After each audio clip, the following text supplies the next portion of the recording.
Just like to summarize everything that I've said, I really don't stand for hypocrisy, especially with matters such as this. So thank you for hearing my side, and I will be talking to the SK chairman po later on. So maraming salamat po. Your Honor, Maraming Your salamat. Honor, Your Honor, hindi Councilor ako Romualdez. ipokrita.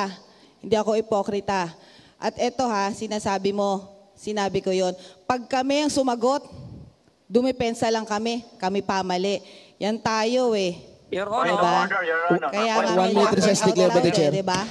Lalo nang hindi dapat yan palampasin ni SK President Councilor Yan Ibay. Dahil kadistrito yan ni SK Pres Yan Ibay. Na ang sabi ni SK Yan Ibay, siya ang boses ng kabataan. Ako ay nagsusumamo sa iyo, SK Pres Yan Ibay, na bigyan mo ng reprimand o disciplinary action itong nasasakupan mong SK Chairman. Dahil hindi maganda ang inasal sa Facebook. This is the said letter that I have already sent out to her, which she has received, and she has also given me her own letter explaining her side of the story. As of this moment, she is currently in the SK Federation office. I will be talking to her after the said session. Second po, I would say na if you're gonna attack the SK chairman, when you have already made a Facebook post as well, what makes you any better? Quote, this is what the Honorable Councilor has to say about the SK chairman. PS, SK Kiana, ang kaartehan binabase sa kagandahan at tangos ng ilong. Di ka ba na-inform?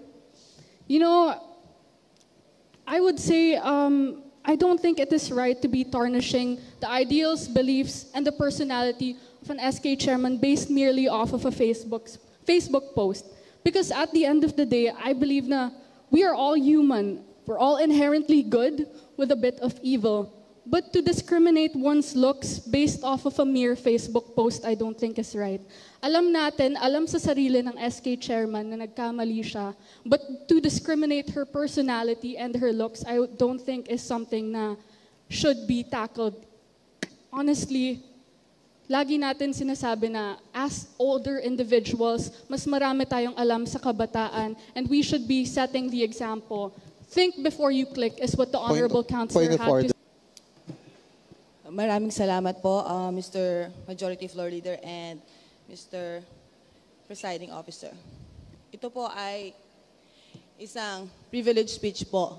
Kasi po nung mga nakaraang araw, may nakita po akong post sa FB na hindi kaaya-aya para sa aking paningin at sa aking pananaw bilang lingkod bayan na kinabibilangan ng pamunuan ni Mayor Hani Lacuna, ng inyo pong lingkod, kayo po, Vice Mayor Yul Serbonieto, at ng 12 City Council. Ito po ay patungkol sa FB post ng isang napakabait na SK Chairman ng Distrito 5. Ang pangalan niya ay si SK Chairman Kiana Juntilla Pornobi. At ang kanyang post na nakaagaw ng aking pansin. Tignan nyo, ako ay napakamalumanay magsalita dahil mabagal, hindi ako mabagal magsalita eh. Medyo nanggigigil kasi ako. Ito ang post niya. Sabi niya, "Thank you po. May panghanda na ang aso namin. SK Juliana." Ang pangalan niya, Julian. SK Kiana pala. SK Chairman Kiana Juntilla Pornobi. Panghanda ng aso mo. Sinabi mo, panghanda ng aso mo. Ilang-ilang pamilya, daang libo ang binibigyan ng lungsod ng Maynila ng pamaskong handog. Sasabihin mo, panghanda ng aso mo. Yung pamaskong handog na yan, kinakain ko din yan. Ibig sabihin, lahat kaming Manileño na nakatanggap nito, kinumpara mo sa aso. Tama po ba yon? Kahit kayo lumagay sa katayuan ko, magagalit kayo.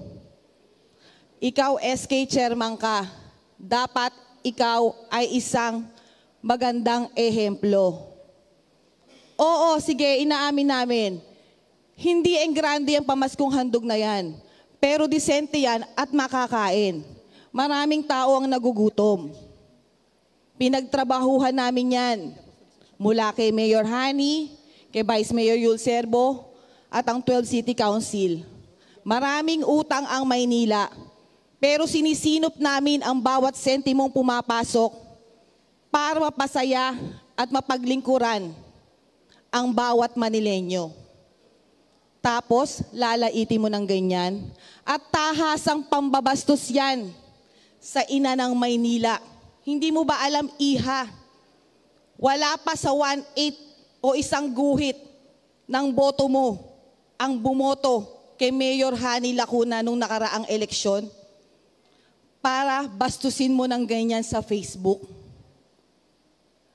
Alam mo, iha, SK chairman ka pa man din. Sana, may kasabihan nga tayo think before you click. Hindi yan dapat palampasin ng 12 City Council. At lalong-lalo nang hindi dapat yan palampasin ni SK President Councilor Yan Ibay. Dahil kadistrito yan ni SK Pres Yan Ibay. Na ang sabi ni SK Yan Ibay, siya ang boses ng kabataan. Ako ay nagsusumamo sa iyo, SK Pres Yan Ibay, na bigyan mo ng reprimand o disciplinary action itong nasasakupan mong SK Chairman. Dahil hindi maganda ang inasal sa Facebook. Oo, alam ko, napapanahon. Iba-iba ang sinusuportahan nating politiko. Pero hindi para bastusin ang mayor ng Maynila. Nire-respeto ko, SK Kiana, kung kanino ka naniniwala. Karapatan mo yan Pero, wag mo kaming bastusin. Ang gusto ko din kay SK Kiana, mag-public apology siya. Kay Mayor Hani, kay Vice Mayor Yul Serbo, at sa 12 City Council na kinabibilangan ni SK Pres Juliana Ibay. Dahil hindi nakakatuwa ang kanyang inasal. Bilang chairman ng Committee on Children Affairs, kasama ko ang Youth Bureau, kasapi yan, membro ko yan, pati ang SK Fed. Ako po, simula 2019, chairman ng Children's Affairs.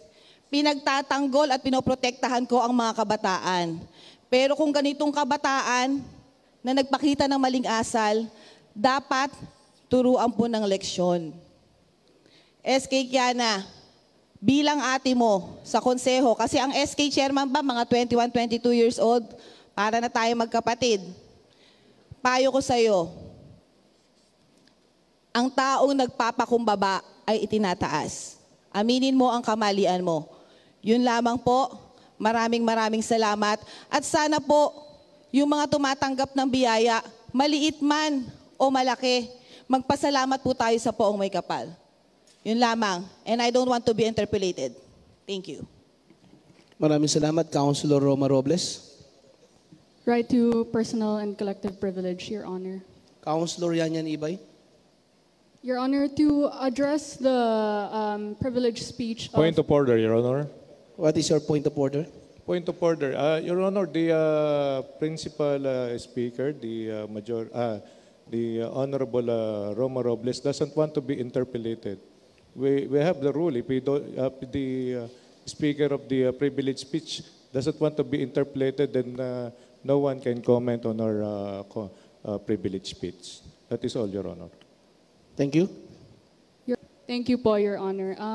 I wish not to interpolate the Honorable Councilor on this said matter. I would just like to merely express my sentiments with regards to everything that she has said about the SK chairman. So, as the SK Federation President, I have already sent out a letter to the said SK chairman of Barangay 702.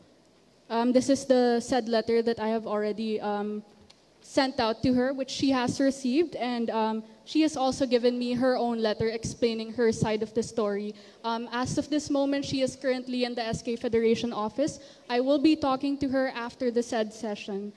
Second po, I would say na if you're gonna attack the SK chairman, when you have already made a Facebook post as well, what makes you any better? Quote, this is what the Honorable Councilor has to say about the SK chairman.